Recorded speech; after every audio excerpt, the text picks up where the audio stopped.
views expressed on this program are those of the hosts, guests, and callers, and are not necessarily those of this station, its management, or other advertisers.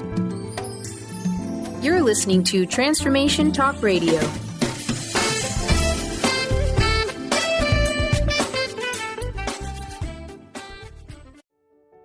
Welcome to The Karmic Path with your hosts, Tina Irwin and Laura Van Tyne.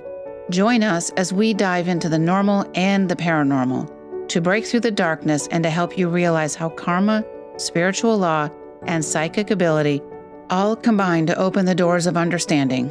This is the place where we build the karmic connections between science, psychology, and spirituality. But can we change our karmic path? Can we help someone else's karma? Stay tuned and join us for an opportunity to look at life and spirituality from a down-to-earth, no-nonsense, practical perspective. The Karmic Path radio show with Laura and Tina, Better Karma for Better Living, starts now.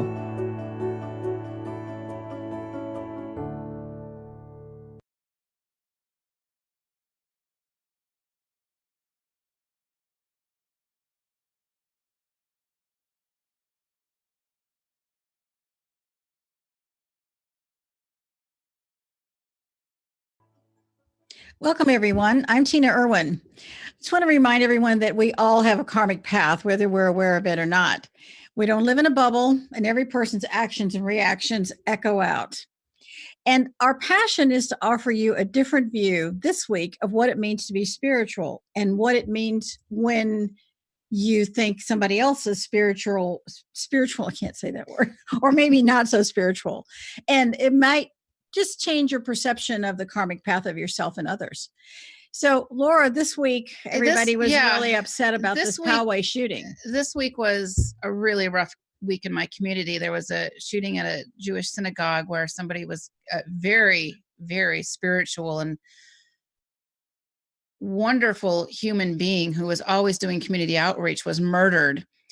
And I just want to say thank you to everybody, because I got a lot of people saying, oh my gosh, I heard about the shooting in your town. Are you okay? How is everything? And so I want to thank everybody for well wishes and concerns. And next week, we actually have on the docket a show that's kind of related to that. And it's not to capitalize on this, but these shootings seem to be so commonplace. And next week, we're going to be talking about what happens.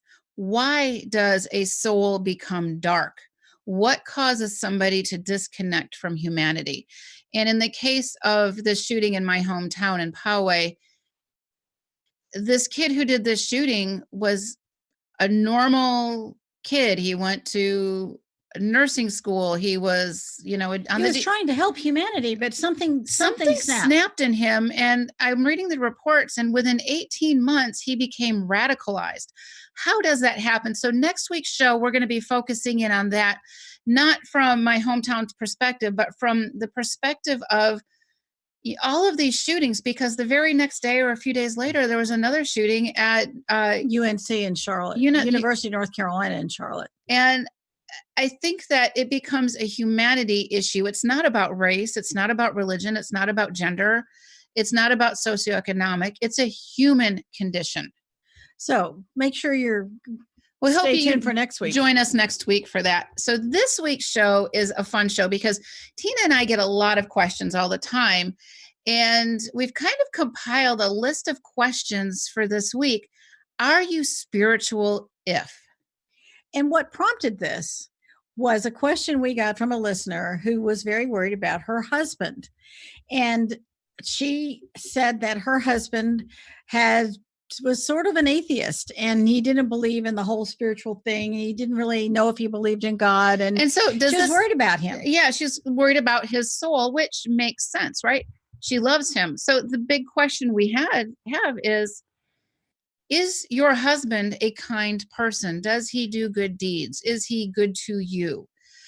Is he, a pillar in the community? Does he help others? Well, it had to be a reason she married him. Right. I mean, and she still loves him. So the question is, well, can you be spiritual if you don't believe in God? Can you be spiritual if you claim to be an atheist? What a surprise they're going to have when they die. But that's another. Actually, I have an atheist ghost story.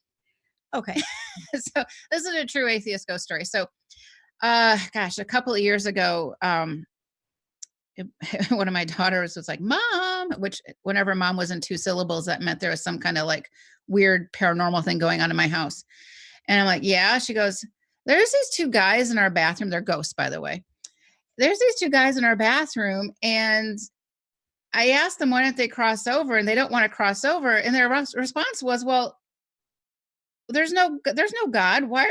What is there? We're atheists. We're atheists. There's no God." And they were dressed up in, she said they had overalls on and like plaid shirts and stuff. And so anyways, we crossed them over, and it was funny because they were like from the South and had the Southern drawl. Like, I'm going to slaughter this coming from you, but it's like doggone or something like that, as they watched this bright light and they're crossed over. But they really they didn't know what they didn't know, and it's not a judgment thing. So we crossed them over, but they just figured once you left the body, you just sort of hang out in this other lower astral place. And they were buddies, and I think they must have died together. So the question was, well, did this make these guys any less spiritual? And I think the question that, going back to this woman's concern for her husband, she was really, I mean, I actually had someone with the same question say, should I divorce my husband? Because he doesn't have the same belief system I do. And I said, why would you do that? Because you're judging whether his belief system's right or wrong. And that's not up to us to judge. Right. If you married that person because they have good qualities, and those qualities are ones that attracted you to him, then his brand of spirituality, because the vocabulary here can be kind of fluid. Right. His brand of spirituality is what works for him. And you never know what happened to someone to change their perception. Yeah. And so, we went back to, well, what makes him special? And well, he's wonderful, and he's kind, and he's loving, and he's caring. He's the sweetest, kindest man I've ever met. And that's why I love him, but he doesn't believe in God, and he doesn't share my belief. But the core belief of goodness, this couple absolutely shared. So I would have to say, yes, he's very spiritual. Right. And he's very spiritual, but we all have a belief system. And I see a lot of times on, people chime in or on social media postings and stuff where they think that maybe I should divorce my spouse because they don't believe, or I've changed. And therefore, since I'm quote unquote more awakened, that maybe I should leave my spouse because I'm more awakened. Is that really being awakened? Well, what makes you think he's asleep? Exactly. Why would you think that this guy is asleep and you're awake? Because you are above him. No one person is above another. We're at different frequencies, which is one of the things we discuss in the Soul Evolution book. And I hear a lot of people, you see this with couples where one of them goes to church religiously and the other person doesn't go to church. They don't feel that the true spiritual nature of his or her soul can be found inside a building of wood and stone. And I have a client that I helped. Her husband died, and she went to church every single week, and she was part of every committee, but her husband never participated in church, and he died. And when he died, she was so worried about his soul. And I worked with her one-on-one to cross him over. And this is one that we cross a lot of people over. And this really, yeah, you think a little bit, but and every now and then there's a story that really stands out.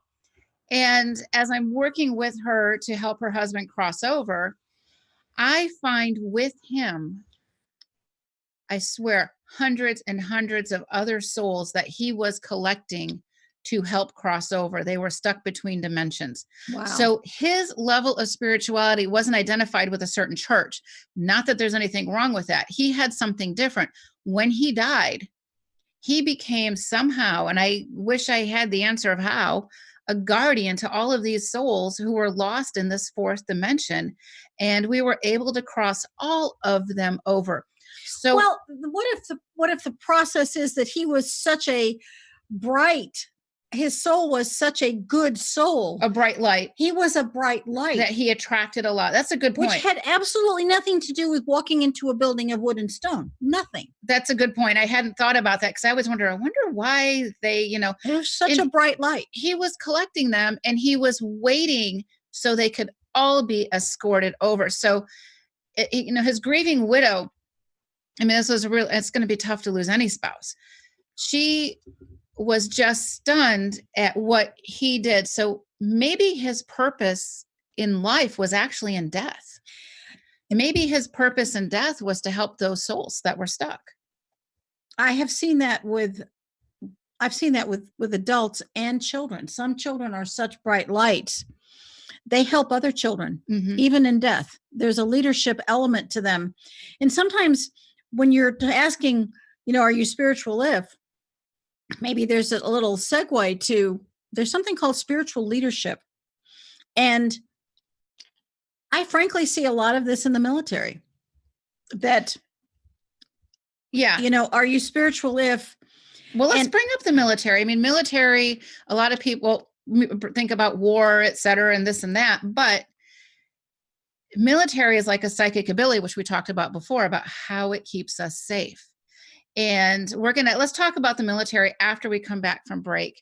Right now, you are listening to the Karmic Path on Transformation Talk Radio. And please check out also the oillounge.com. We're going to be talking about essential oils and frequency and stuff towards the end of this show. And so please check them out. Sign up for their newsletter if you'd like. They send something out about once a month, and it's full of a ton of free and helpful information. So you are listening to the Karmic Path on Transformation Talk Radio, and we will be back in just a little bit.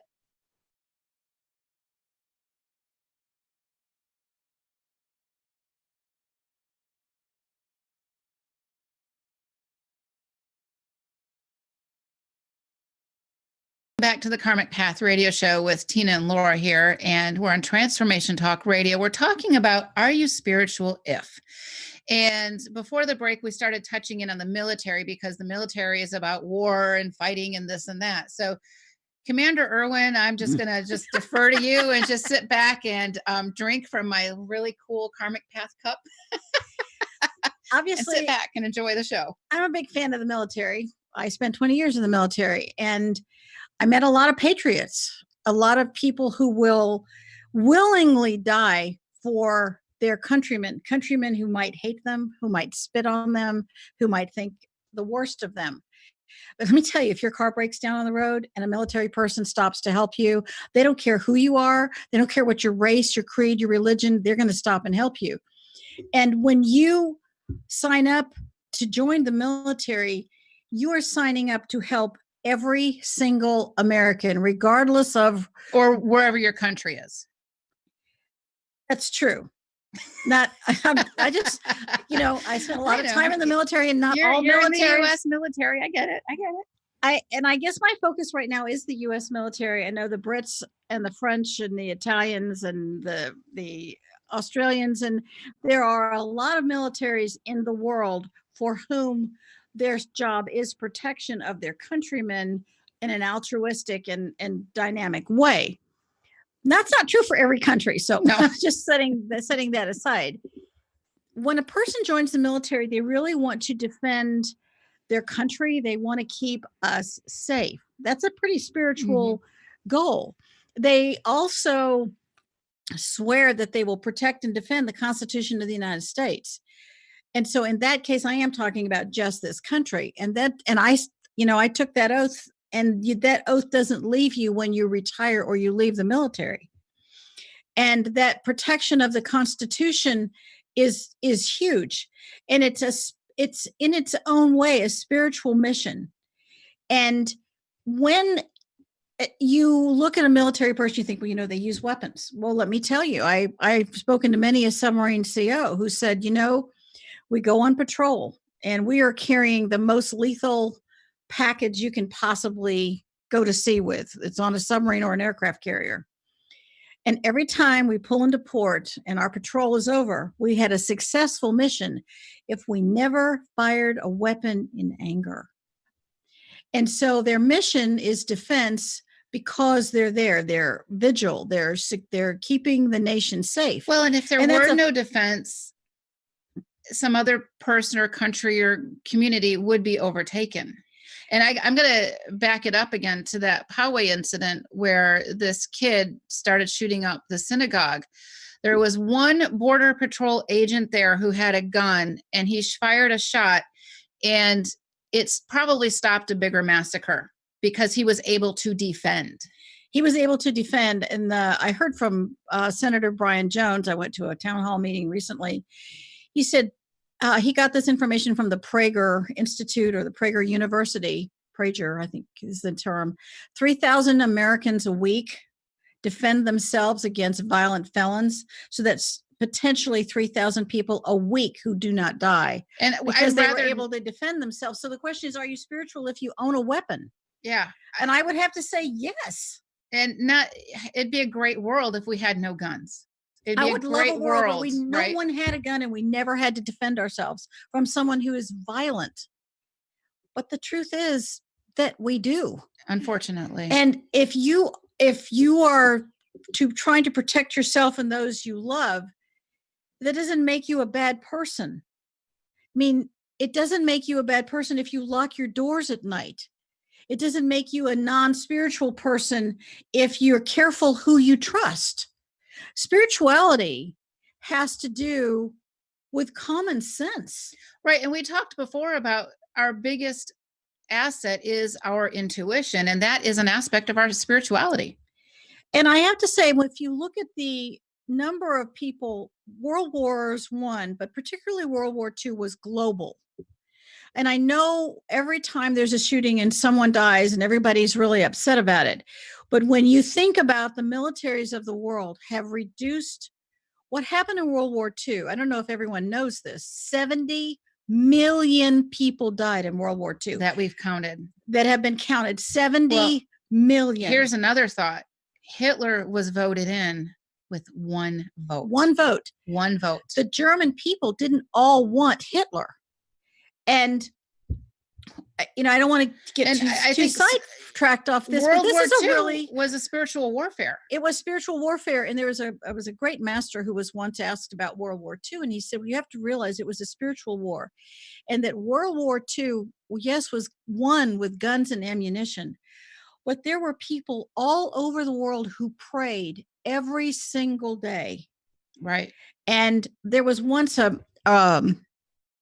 chaplain, a military chaplain. His particular faith is irrelevant. And he was praying for the Allies to win and that, the bad guys would be defeated. And someone questioned his structure of we're going to beat those people and kill those people. And they said, but doesn't God love everybody? How can you make that prayer? Isn't that not a correct prayer? And this minister had to step back and say, you are correct. That was not correct prayer. And he had to change his entire mindset that he was praying for peace around the world. Well, let's talk about prayer for a moment because, are you spiritual if you pray or if you don't pray? We've talked about the New Age community and such and those scripts. And a lot of times, we feel like that's not really what I want either. But let's talk about prayer for a minute. And let's talk about a karmically correct prayer and what that looks like. All right. Christ was once asked, and whether you believe in Christ or not, if you don't care about him or believe in him, that's okay too. I'm just saying there was a conversation that took place between Christ and his siblings. He had a lot of brothers and sisters. And they asked him what was the best prayer. And he said, it's the prayer that comes from your heart. I thought that was a fabulous answer. Right. It is. It's not the prayer you find in a book, although there's some great prayer books out there. I'm not saying there aren't. And if people need an aid, I think that's a great aid. But if you are praying with the depth of your being for another person, right, that's a spiritual moment. And for the greatest, best possible outcome. We don't know if we're praying for somebody, let's say my uncle has cancer and we are praying that he gets better. And, we want, of course we don't want him to go. And But what if we're to pray for the best possible outcome? And it's perhaps that best possible, we don't know what that best possible outcome is. We never know. We never know. And that this person have the love and compassion of God and the divine. And whatever a person's belief system is, maybe if you have a person who's an atheist and they don't pray, there's no atheists in foxholes, going back to the military. Wait, say that again. There are no atheists in foxholes, and foxholes are something that came from World War II, certainly World War I, not World War II specifically. When you are in the depth of terror and fear, people seem to automatically look up and they find a spiritual essence within themselves, and they're probably not inside a building. And they don't need an intermediary. You don't need a minister. You don't need a rabbi. You don't need a lama. You don't need anybody else.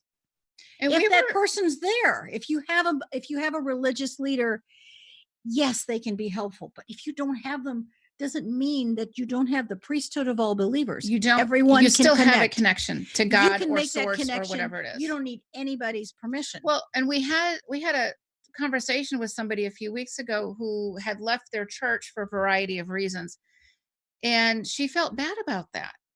She didn't feel she was as spiritual as she had been because she went to that church. Right. And so when they left the church, she's questioning, where am I? Am I still able to connect to God? Am I still able, or source, or she was whatever questioning her spiritual identity. Yeah. And I don't think there's a person on this planet that doesn't question their spiritual identity at some point. It's part of our soul evolution. We have a book on this, in fact. We have a book on soul evolution. We do. Soul evolution, past lives, and karmic ties. And, we're all spiritual and we're all on a spiritual path.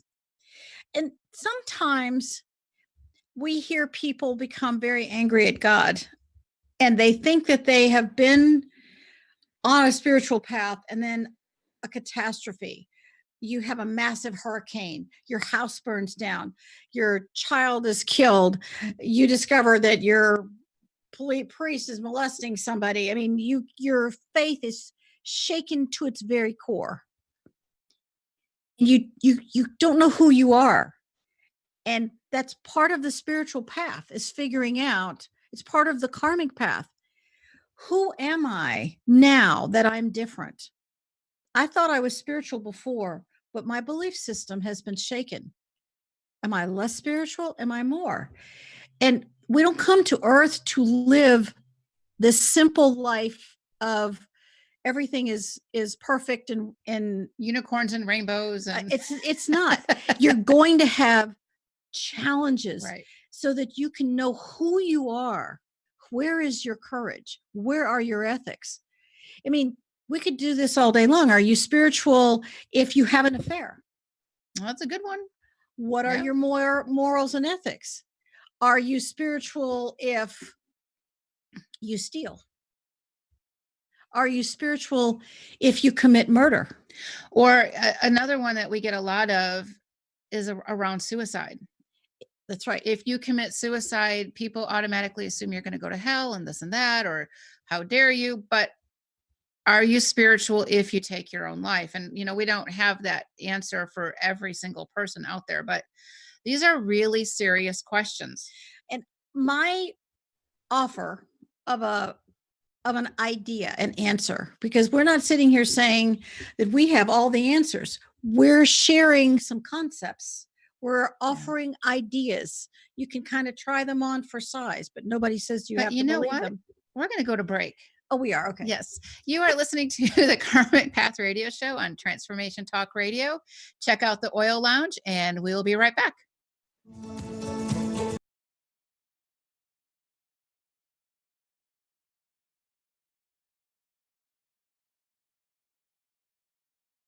You are listening to us on Transformation Talk Radio. And I have a joke for our producer, Kat. Oh, yeah. Somebody wrote in with this joke, Kat. And it is, there's a new restaurant open called the Karma Restaurant. And they have a new menu. Guess what's on the menu? What? Well, you get whatever it is that you deserve. We thought that was cute. We thought that was cute. Nothing like putting you on the spot. Thanks, Kat. Anytime. Yeah. Okay, so we were talking about prayer and the power of prayer. Power of prayer. Prayer is one of the best things that I think we can do. And But we were also talking about, are these people spiritual if they are suicides if- and that kind right. of. But we're all spiritual, and we're going to be talking about this shortly. If we look at spirituality as a harmonic scale, right? If we look at it as ups and downs, ebbs and flows, it starts to make a little bit more sense. But we're going to go into that a little bit later. I just wanted to kind of put that along with that suicide comment. But I think it's important to talk about prayer and even a little bit of how one can pray.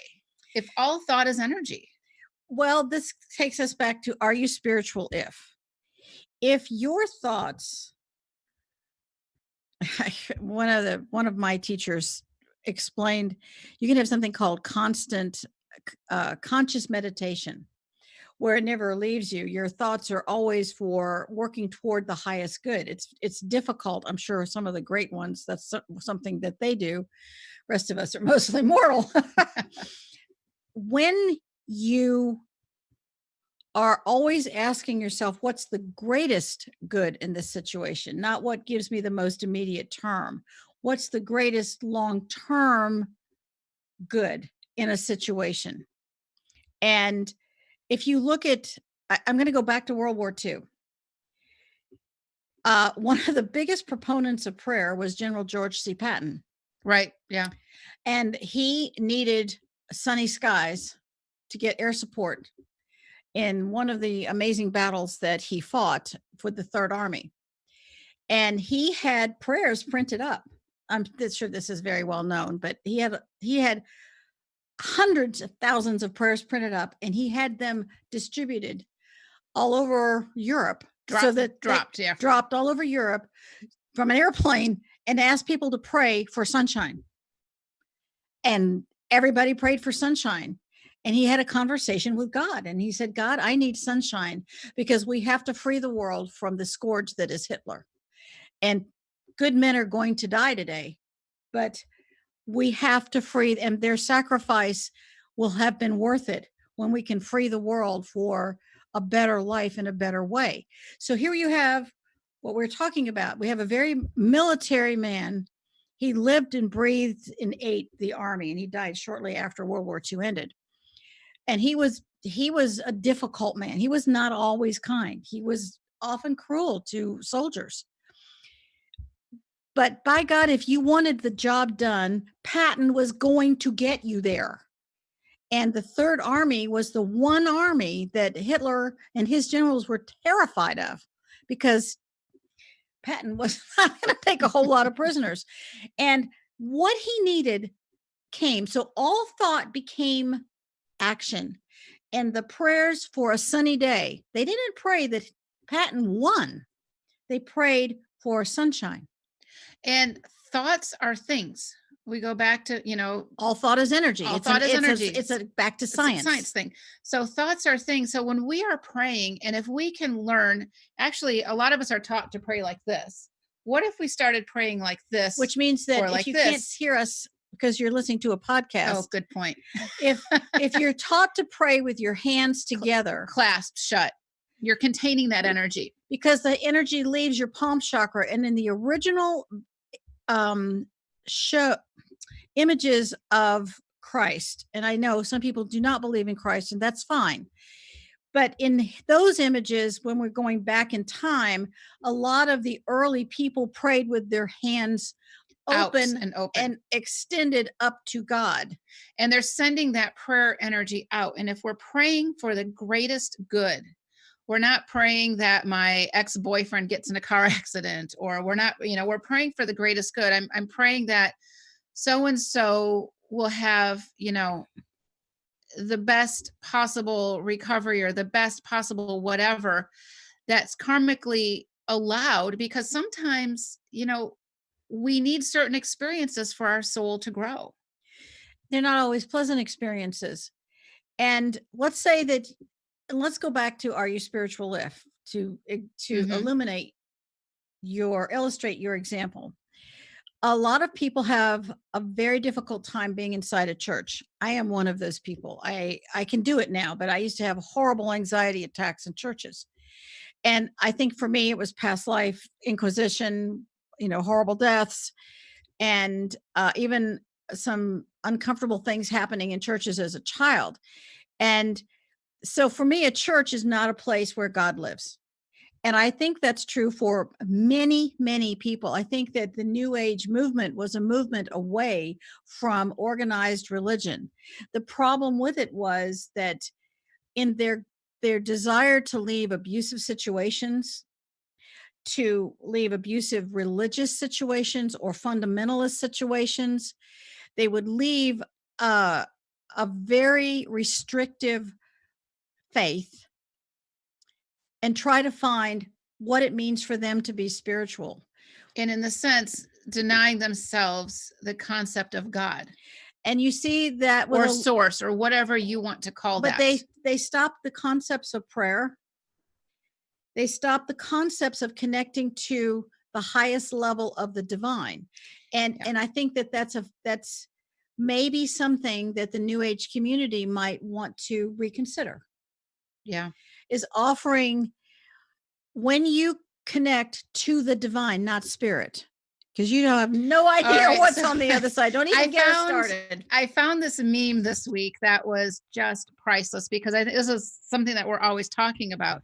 It's this 1950s little cartoon thing, and I wish I knew the author. I would love to give them credit for it. And this, man is in this 3-piece suit, and he's kind of leaning over, and it's all very angular, modern, postmodernism. He's leaning over to this woman who's looking up at him, and he says, "I'm spiritual." And she says back, "What kind of spirit? There's a lot of bad ones out there." We just, don't, because somebody says spirit or spiritual, it doesn't mean that it's always for our greater good. Again, let's go back. Let's talk about this harmonic scale. Okay. If you play music or you listen to music, I can't think of, there's too many people on the planet who don't listen to music. Even people who are deaf can hear and feel the rhythm of music. And because of that, we understand that in everything there is a harmonic scale. Right. Meaning there's ups and downs, pivots, ebbs and flows, things, cadences, fast, slow, etc. This is a harmonic scale. This is also life. We are all spiritual beings, every single one of us. Our animals are spiritual. Everything is spiritual. And when someone says so-and-so is really spiritual, I almost want to say, I know, but what does that really mean? What does it mean?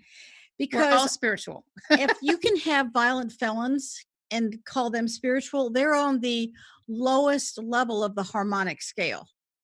Their spirituality is their self-gratification. On the far end of the scale, you have people who win the Congressional Medal of Honor because they'll sacrifice themselves for others. A guy jumps on a grenade to save his buddies. Okay, that's a person who is sacrificing themselves for the greatest good of those around him, including there were children and everything else. I had a distant relative who was a pilot, and he was in a small plane, and he lost his engine, and he couldn't glide it down.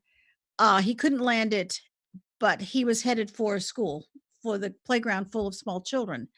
And he was able to glide it just enough that he crashed in an empty field, and he died and he made sure he saved those children.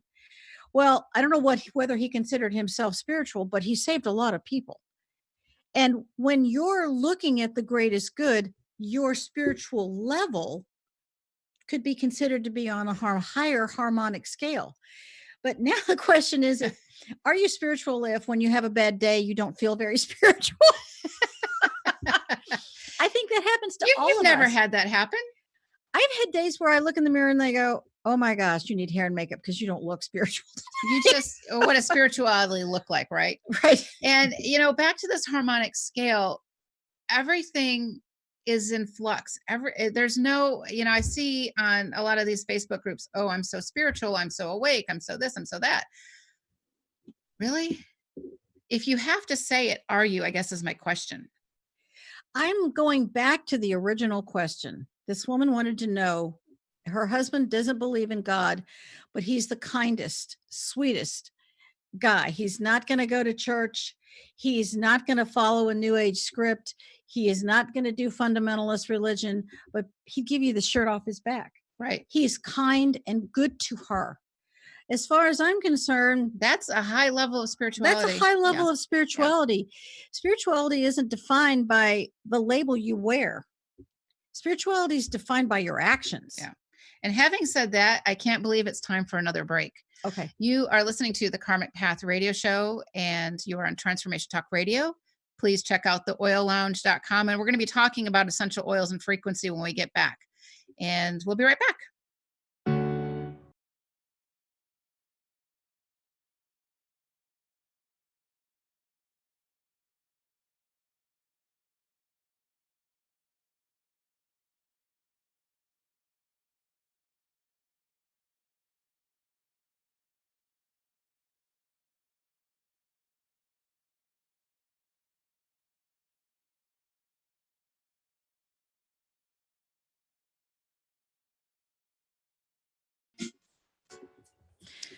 Welcome back. You're listening to Transformation Talk Radio. We're talking about, are you spiritual if? And I wanted to go to one of our things that we have listed. We want to make sure we cover, and that is business, right? Are you spiritual if you are, somebody said this person can't be spiritual. Talk about the one with the yoga studio. This is a really good one. Somebody had come up to me and they mentioned that, they work at this yoga studio, and yoga studios are rather spiritual, blah, blah, blah. I didn't mean to sound bad about dismissive, but I don't mean it that way. And yoga studios help the body. They help the body, help the mind, place. help the soul. And she is upset with the yoga place because they are changing whatever, and they're becoming more corporate. And she's like, I'm going to quit my job because I don't want to be a part of corporate America. And I'm thinking, and I said to her, I said, the Karmic Path is actually a corporation. Yeah, we are. So just doesn't necessarily is a bad thing. Businesses are also spiritual. We can look at an individual person's spirituality. We can look at a family spirituality. We can look at a business spirituality. Okay, let's look at Google. Okay. When Google was started, their motto was do no harm. Do no evil. Don't be evil. That's what it was. It was don't be evil. And what has happened to Google? And a lot of people are very concerned. They're also concerned with Facebook, and they're concerned with a lot of organizations. And without judging whether any of this is right or wrong, everybody goes through an evolution. Right. Google started out with this concept, but it has metamorphosized. And we could look at our lives almost like a mountain, right? So as we're going through our life and we climb this mountain, and it's like, okay, I'm here. But then something happens and you tumble down the mountain, or you feel like you're pushing a pyramid uphill and the pointy end keeps getting stuck. Never felt that way. Never. And then you have to climb back up, and maybe this next mountain is twice as high, and it's like, geez, holy crap, right? But eventually we get there. But these experiences really help us to fine tune who we are, what our soul purpose is, what our soul mission may be. What are our ethics? It's a test. If we look at difficult situations as a karmic test, we can take the emotion out of that situation. I look at it more objectively. And when we look at it more objectively like this, we tend to have less knee-jerk reactions, which can make us a little more spiritual on the higher, raise our, I think frequency a little bit. It's like the word organic. It's way overused. Yeah. Yes, it is. Way overused. I mean, somebody said, can a politician be spiritual? And I actually met one recently who impressed me with the level of caring, and the fact that he said, Republicans or Democrats really are reaching across the aisle to each other where I'm working. So we may not see it, but there are good people who are trying to do Well, the greatest I good think most for people- voters. It's not all what you see on television. Don't whitewash us all with the same brush. And I think most people want the same things. They want, a loving family. They want a good job. They want to feel secure. And I think a lot of times media, for some reason, loves to throw us off balance. Well, Is that spiritual? Can media be spiritual if Right. if there's a constant judgment of one side or another? Right. And I think for my own frame of reference, it's simple.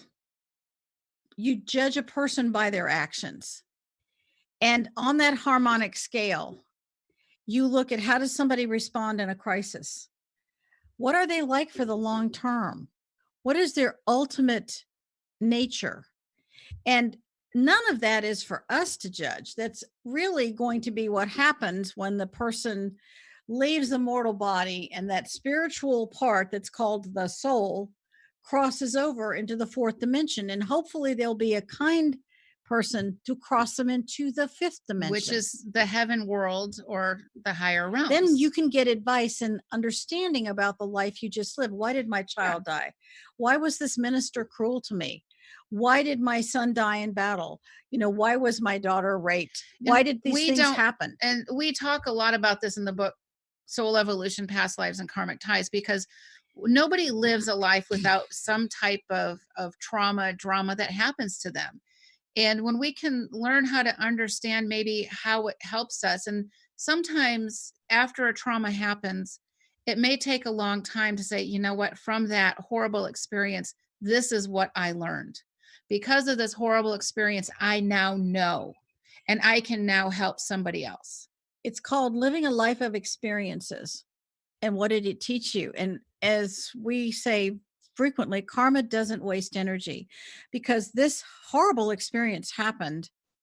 Maybe something else took place. It's a very interesting show I saw a while back about this young girl who was horrified because her father was killed. And she was now living a very different life because he died. But she had this ability, because it's television. You can go back in time, and she changed it so he didn't die. But because he didn't die, it changed the future she thought she knew. Everything changed in a different way. So it's like gears. You can't see my fingers, pretending to be a gear. Meshing together. And if we look at it and we can stand back and be a little bit more objective, it's really helpful. But we can also do things so we can learn how to raise our own frequency, our own baseline. The higher we can raise our frequency, the less illnesses can happen and the less accidents happen, because we are able to have a stronger auric field. And we talk about that. And I know with the oillounge.com, we have some favorite essential oils. Frankincense is one of them. And these can help us when we're having tough times. It can help shore our auric field up. It can help us be a little bit stronger in those tough times. Lavender is a really good one also. White angelica is another one. Peppermint is a tremendous one. Sweet orange oil, any of the citrus ones, will clean and help, clear a location. And, so looking at things that you can help to raise your frequency will help you on your spiritual path. It doesn't mean that the higher my frequency is that nothing will affect me. That's not how that works. It helps us. It aids us. We all have a spiritual path, whether we're aware of it or not. And if we look at it as a harmonic scale with ebbs and flows and ups and downs, it's going to help us detach from the emotions so we can maybe make some better and wiser decisions. And I think the bottom line is, whether somebody's a narcissist, a thief, a murderer, an empath, or it doesn't matter what label you put on a person. Everybody has a spiritual path. Some of them are just at the lower end of the harmonic scale. And the spirituality aspect is the core of who we are. Once we leave this physical body, we're no longer bound in this third dimensional world. We take with us those experiences. That's who we are. There's no other labels. It's just a soul. Basically, it's how you follow karmic law, action and reaction. If you take this action, there are going to be an echoing out of reactions. That's just basic physics.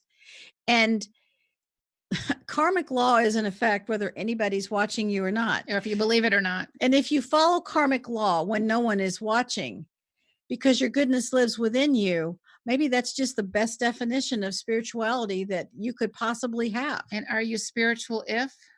We all have the if. We're all spiritual. We're all spiritual beings. Yeah. Nobody is exempt, no matter how. And we awful want they to thank the are. oillounge.com. Yes. Thank the oillounge.com for sponsoring the show. And we want to also thank producer Kat for helping us put on the best possible show. She is absolutely amazing. And she didn't even flinch when we said, hey, Kat, we got a question. So thank you very much. We appreciate you listening and tuning in. And next week, we're going to be talking about what makes a soul become dark. What causes somebody to cross that line of no return? What causes someone to lose their humanity and their concepts of humanity? So you're not going to want to miss that show. All right, then we will see you next week. See you next week. Thank you.